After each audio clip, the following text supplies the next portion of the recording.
Bună ziua! Propun o scurtă prezentare a avantajelor sistemului de proiectare BIM utilizând platforma Autodesk Revit.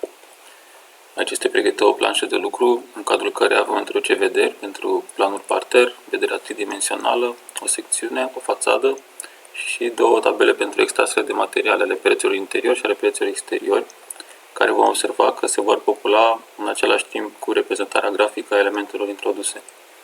Practic, orice modificare adusă unei vederi se întâmplă în cadrul modelului tridimensional și aceasta este instantanee pentru toate vederile. Iată, introducerea unor elemente de tâmplărie înseamnă modificarea inclusiv a listelor de cantități prin golurile obținute în cadrul volumelor respective.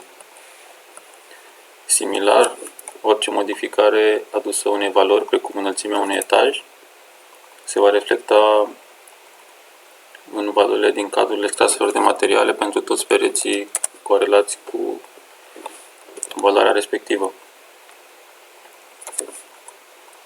De asemenea, în cadrul platformei Revit există și opțiunea de cotare automată. Astfel, pereții pot fi dimensionați cu linii de cotă interax automat,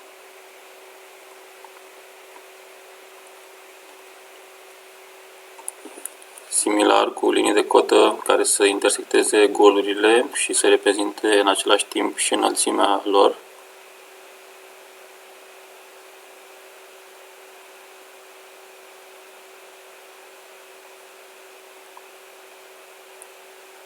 Și similar, o linie de cotă pentru intersecția pereților cu alți pereți, utilizată preponderent pentru liniile de cotă interioare.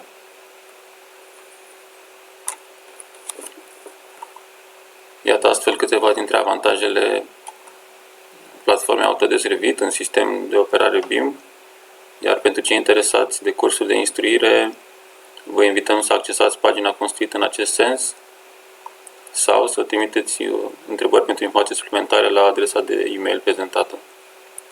Vă mulțumesc!